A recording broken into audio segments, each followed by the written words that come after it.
What's up, guys? Welcome to another edition of the Gambler's Gossip Corner, and boy, do we got some stuff to go over today. But before we get into the show, I just want to put the disclaimer out there early. If you've got sensitive ears, if you've got kids watching the show, you might want to turn them out of this one. I'm sure Nick's going to have some words to say for later. So, with that being said, we're just going to get right into the first issue of the day. Daniel Hemric is out at the end of the year at RCR. Nick, how do you feel about this? This is how I feel about it. Alright, well, I seem to have a curse. This is how I'm going to feel at the end of the season. It's really going to get emotional here. Rip. For what, Dog. For what Daniel Hemric has done for me this year... I'll pause there. For what Daniel Hemric has done for me this year, this just comes as an absolute shell shocker. Like, I get it. You got such a talented guy in Tyler Reddick, so obviously the funding wasn't there for a third car, but to take there were so many guys giving Hemric praise this weekend. Like, Joey Logano, a former champion, gave him some praise, agreeing, like, you can't just kick a rookie out after one season. Yeah. There's no way you're going to get a full season under your belt and know what to expect. You have to give him a couple years. Like, Joey Logano is the perfect example of this. Joey Logano got a second chance in NASCAR, so he hopes that Daniel gets a second chance. Jeff Gordon reached out to Hemric saying, this isn't the end for you, my man. Mm-hmm. Mark Martin said it. There's just a lot of guys, but for what Daniel Hemric has done for me, guys, listen here. I know he might not have the best performances on the racetrack, but it's the encounterments that he has with his fans, with everybody. You hear some people saying Daniel Hemric's one of the nicest guys in the Cup Garage this year. And from what he's done for me, I totally agree with it. Daniel Hemric came to my campsite back at Chicagoland Speedway this past summer all on a fluke. I put out something with my flag saying, like, just repping you this weekend, man, hoping for a good run. He comes up and he signs the flag. He hung out with us for a No PR guy. No PR guy, no nothing. This was him on his golf cart. With his dog. With his dog. Got to pet his dog, so that was pretty cool. But for everything he's done for the sport, he's just a great role model. He's a great figure for the sport. He kind of reminds me, this is why I started rooting for him, because he kind of reminds me of a Trevor Bayne. Because how great Trevor Bayne was to his fans. Me and you know that. Yeah. Hands on. But this is... I hope RCR is going to regret this, because Daniel, I hate to say it, Daniel's had a better average finish than Austin Dillon these past couple of months. I mean, he's got an average, Daniel in the past couple of months, average finish of 20th. Austin Dillon, 22nd. And what's to me is that the only reason Austin Dillon has a ride is because of Pop here. Like, Austin Dillon is... It took... Oh, here we go. It took Austin Brace Dillon... yourselves. It took Austin Dillon years to become an average driver. He sucked when he came up in 2013. He was garbage. What a disgrace to run the goddamn 3-car, man.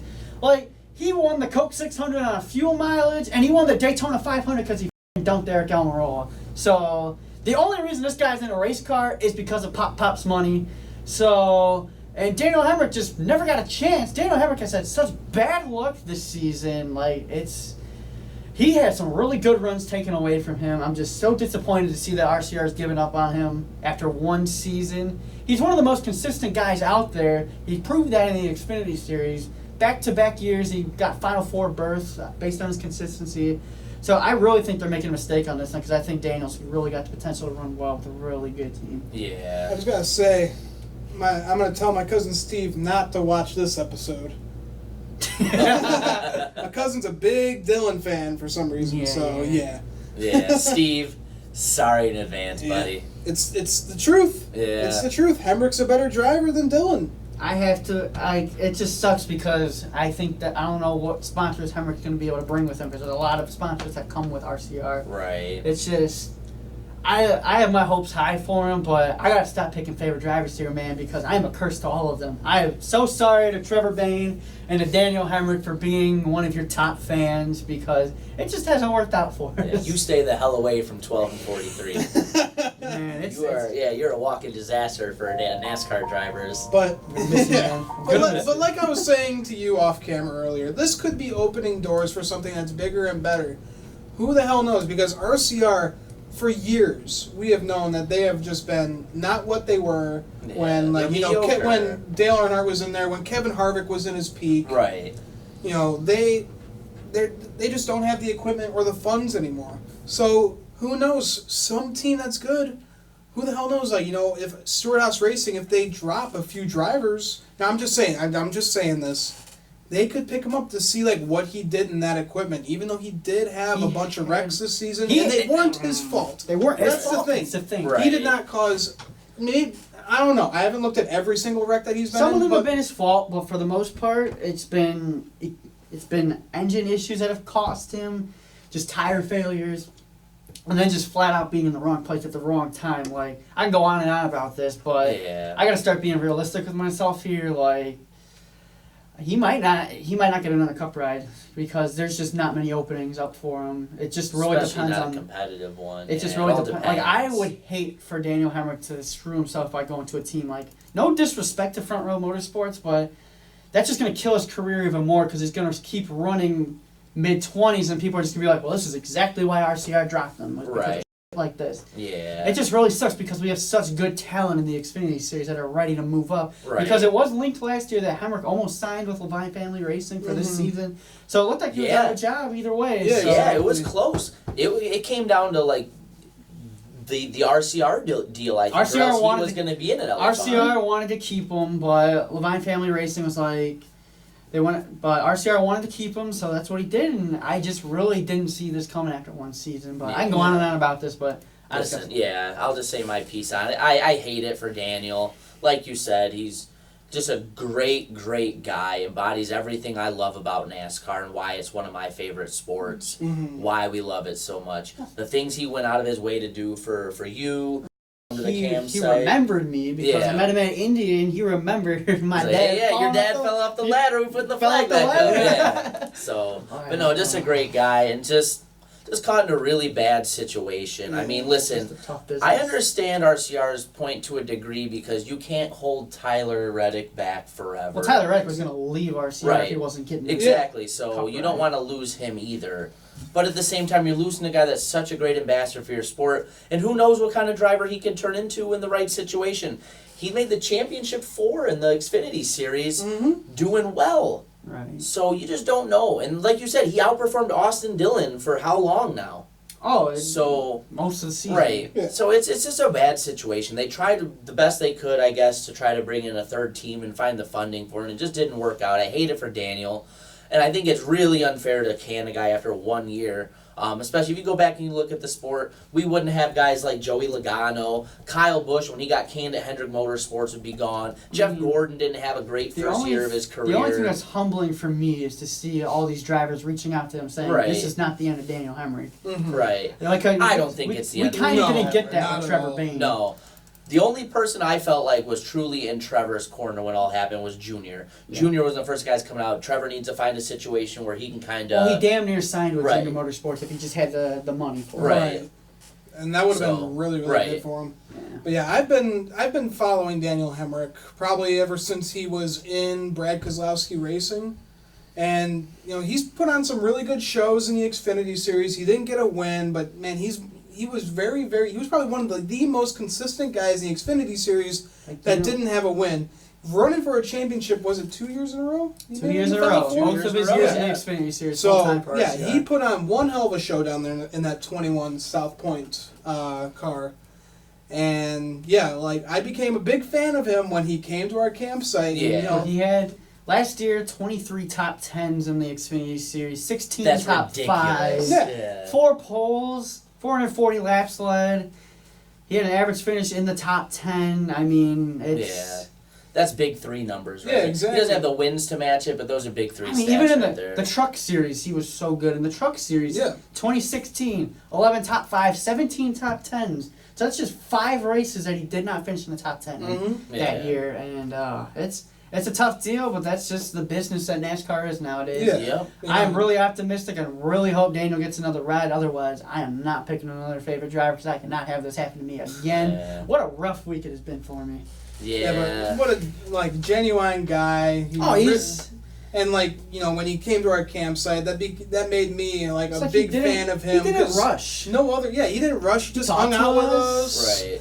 It wasn't a mandatory PR thing. It was like, okay, sign some things, smile at the camera, leave. No, it wasn't like that with at all. us. I mean, he's responsible. I don't want to say he's responsible. I'd say he's kind of responsible for my dad falling off the ladder because as soon as he let go of that ladder, timber goes my dad. And Daniel's face was just awesome. It's just... Well, the video, you just see it's like... He's like, shit, man. Yeah. I'm going to get lost. But that whole interaction is what made me go buy some Daniel Hemric merch. I got the shirt, I got the 164 diecast, and also because, I grew up watching the number 8, and it's just great to see the number 8 come back. Yeah. But I really hope he goes out and gets a win this year. Oh my God! Just tells Marcia. Just do a Matt Kenseth. Yeah. Just, all right, guys. Let me show you who the real driver here was. So just to transition it, though, what do you think is a realistic option for him for next year? Okay, it doesn't seem to me like he doesn't want to go back to the Xfinity Series, but maybe at this point he'll take whatever he can get. Mm-hmm. I think he doesn't deserve to have to go back down to the Xfinity Series. I think he deserves a Cup ride, but if we're just talking realistics, there's really not a whole lot of openings for this upcoming season with such good talent coming up. Like Cole Custer's going to be ready, Christopher Bell's ready, Tyler Reddick. So that's 3 rides that are going to be taken right there. Yeah. We all know Tyler Reddick's going to take this 8 car. Oh yeah, that's pretty much guaranteed. set. We know Christopher Bell's going to the 95, so that's set. It's just really depends on Cole Custer's plans. Does Cole Custer go to the 32 Go Fast car? Well, here's the thing. Maybe Daniel Hemric goes to the 32 Goes Fast car if Stewart-Haas Racing dumps one of their Cup guys and Cole Custer takes that ride. Maybe Daniel Hemric goes to a Go Fast car. It would really hurt to see, but they're having a new alliance with Stewart-Haas Racing. You just never know what you're going to get. They could be a lot faster. Maybe you'll get better runs than Corey LaJoie's been able to do. I've heard that's not true, though. Oh, it's not going to happen? I've heard people, it's been leaked from Go Fast camp that they would cost them money to get into the alliance. So they have to redo a lot of their stuff on their end. So this is just rumor mill stuff still. This is what we deal with in the gossip corner. Right. But just what I've heard is I don't know how accurate it is at this point to say that there will be a Go Fast SHR alliance at this point. So if there's not, then I really don't want him going there. But right. I would just hate to see Daniel Hemric have to go back down to the Xfinity Series. But maybe that's what he needs to do. Maybe he needs to go down there and get some wins. I mean, I don't want him to go back to RCR though in the Xfinity Series. They're a really good team, but I don't think that's something he would want to do. No, that's swallowing too much pride. It's swallowing too much pride if you have to go back down to the series. I mean, it's whatever he's gonna do, man. But there's just not a whole lot of openings. No. And I think that's really what's killing him is you don't get 10 openings every year for Cup rides. You don't get a bunch of openings for top Cup rides every year. Compounded with the fact, I should say, of you've got one of the better crops of talent coming through in quite some time, and guys that looked like they could be perennial championship contenders in the Cup, and Bell, Reddick, Custer, all at the same time, all coming up. So I think those are things, just like with the Trevor situation, that hurt him too, is he's a great driver, good guy, good ambassador for the sport, but he doesn't bring a whole lot of money with him. To my knowledge, he doesn't have a super rich daddy that can buy him a seat. So it's like, where do you kind of fall in? Right. I think his best option is probably going to be to go back to the Xfinity, at least for a year, just to reassess. I'm not saying I think he's going to be a guy that's going to go there and that be like an all-Geier situation where then he just becomes an Xfinity regular.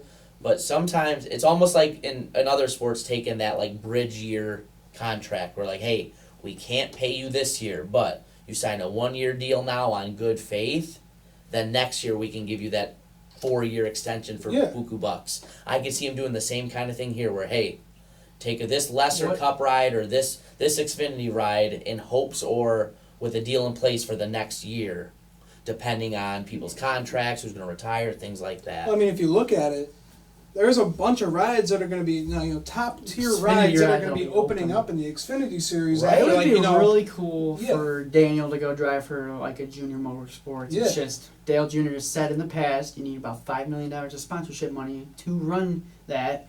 So I think Daniel Hemric was in a better situation than Trevor Bayne was. I think Daniel Hemric might have some money with him, some more money than Trevor had. Maybe he's got some guys who he can get on his sponsors. Mm-hmm. What would be really cool to see is if South Point would come back with him. Yeah. That would be nice. But I don't know if that is an RCR sponsor. I mean, they're pretty loyal with RCR because they were with Brennan Gaughan.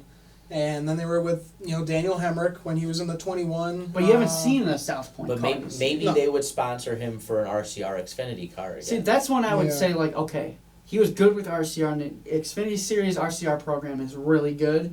So maybe he does go back down there. It's just a bunch of what ifs and what's really going to happen. Exactly. That's all. It would just be swallowing so much pride. Like, this team just screwed you over, and now you want to go. Now you're going to go drive for their Xfinity program. But Daniel's just that kind of guy where I just don't know. Well, listen, it's one of those things too, and I'm a very prideful person, so I can understand this too. But at the same time, at the end of the day, it's still business. Would you rather swallow your pride and have a great ride for next year? Or have no ride at all. Or not have one, yeah. So I think in that case, he's got to go on. Yeah. Well, all right. It's enough about Daniel Hemric for now. It's just going to be sad. But that's all fun about silly season, though. You don't know what the hell is going to happen. What else do we got here this week? So the other biggest story that came out of the weekend was a post-race situation coming from Las Vegas with Kyle Busch. What happened there with the 53 there late? 52, get it right. Don't know. How did that impact your car? Killed it. What did you think? Were you happy that you were able to come back after the early damage? Nope. To your car? What happened there at the beginning of the race? I'm just here so I don't get fined. How about the heat? What effect did the heat great. have on you? Just no fine out there the whole time? Any thoughts that you're going to a place where you won last year, Richmond? Nope, can't pass there. You feel okay about your chances overall? Don't care. Does it help anything at all that you have the bonus points coming in here, coming out of this race? Just here so I don't get fined. Do you feel like if you had been able to get the top 10, I'm answering the dumbest questions over and over again. Am I good? We're waiting for NBC. We've got NBC coming for you. Yep.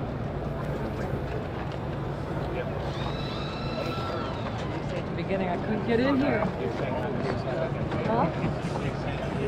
Kyle Busch, again, looking very disinterested, or uninterested, I should say, in being at his post-race interview with the media. Where have we seen that with the media bullpen. In the bullpen, yeah. Answering basically every question in one word, 2 word, little phrases. Can't pass there. Nope. With no emotion, just motto. Nope, can't pass there. I'm only here so I don't get fined. Nope, To me, that is a terrible look on yourself as a guy who's probably a role model to some little kids. Like, this is really how you want to act. Like, I get it, you're pissed off, but Kyle Busch, man, you have 45 bonus points to your advantage. Like, I know you want to go out there and win, go top 5s every week, but at some point, like, yeah, I get his deal. Why he's frustrated is because, but it's not on him. It's really on his spotter for not telling him that, hey, the Garrett Smithley's going to run middle. But Garrett Smithley's sponsor said run middle because, and then it's just,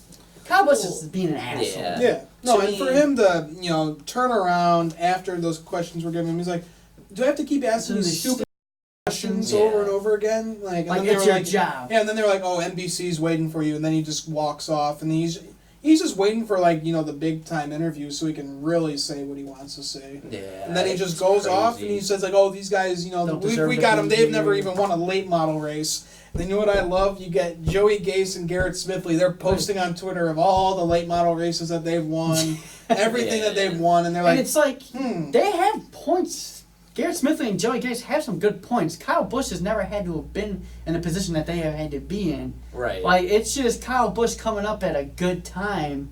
It's like Kyle Busch has won lots of races. He deserves his top ride, but there are guys in situations that also deserve top rides that just haven't been able to get there. Right. Because of their story, because of who Where they come are, from, their funding, where they come from, whatever, their funding. Like, I would love to see Kyle Busch in that 52 car. I would love to see Kyle Busch in some of those rides and hearing him bitch up a story. Just think about it this way. Think about what the comments were like on the radio when somebody as nice and even-keeled, for the most part, as Matt Kenseth was, going to the 6-car Trevor drove last year. How many times have you on the radio? This car's basically undrivable. You guys give me a car like this again, I'm just going to wreck it and go home. He's making comments like that over the radio on the car about how terrible it is. Could you imagine somebody like Kyle Busch running a car worse than those? Oh, Lord. Here's the thing. Yeah, the Kyle Busch stuff I hated. The post-race stuff absolutely made my stomach turn over, and here's why.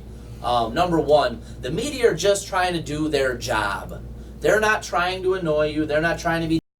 They have a job to do. Their job is to ask you questions. Their job is to write stories. If they don't ask you questions, there's no story. They don't have a job. Yeah. It's part of your job as a NASCAR driver to go to the media. Yeah. You can love it, you can hate it, whatever, but that's part of your job. That's what you have to do. Yeah, it's part of what you have to do.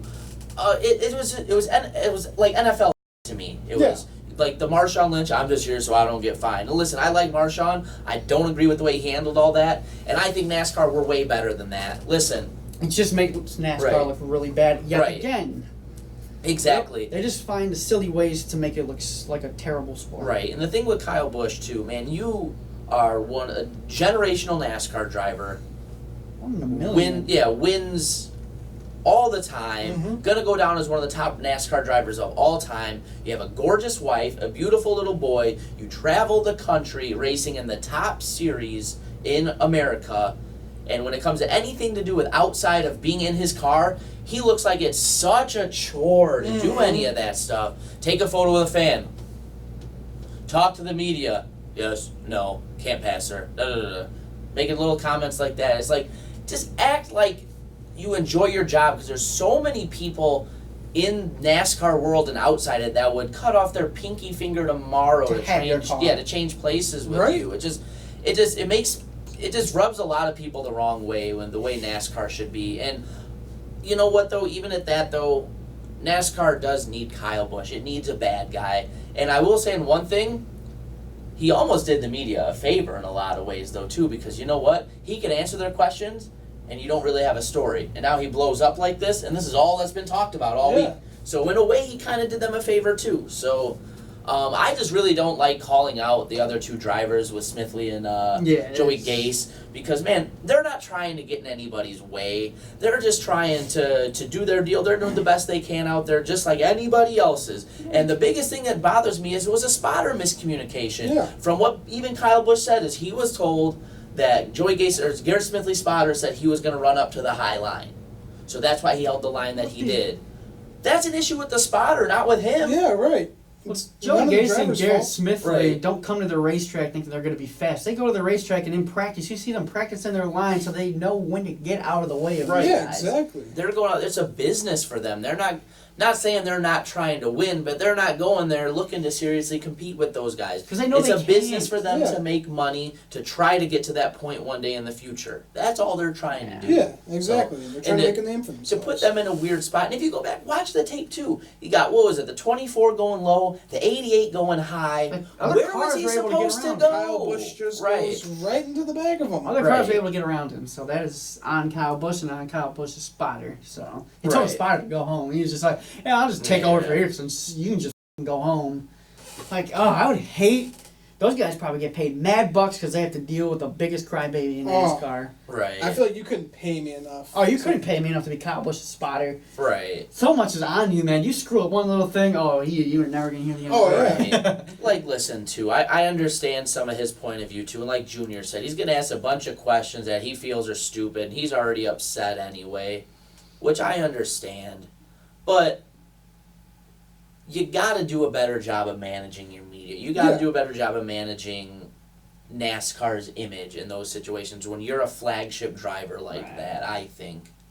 I'm not saying I want him to be Mr. Nice Guy, because that's not who he is. He is the villain. And he relishes that role, I should say. But I just don't like just the non-committal, like, childish stuff there. I think that's just a bad look for him and the sport. That's not being the bad guy. That's being immature, in my opinion. Right. So What else we got? Yeah, we've talked about that. We're going to move on to one of my favorite things that happened this weekend. We had some awesome sponsors. Oh, yeah. One of my favorite things I got to see this year, we got to see the 95 Barstool sports car. Davey Daytona getting his hands and his checkbook into NASCAR for real now, which was awesome to see. Stroke this weekend.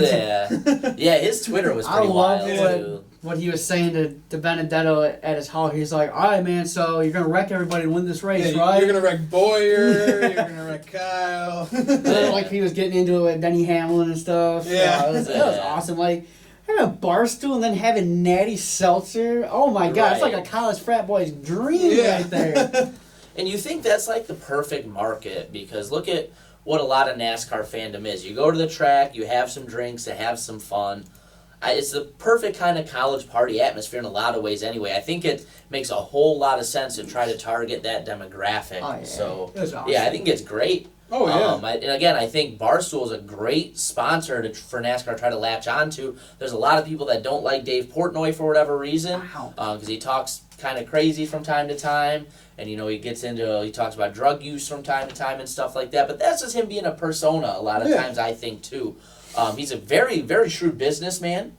Look at how much Barstool Sports has grown, and they're only going to get bigger. Oh, yeah. If NASCAR can latch onto them. Like, say he goes with the Benedetto next year and sponsors that 21 car a couple times, which I could see him doing because he really seems to like Matt Benedetto and his stories. Yeah.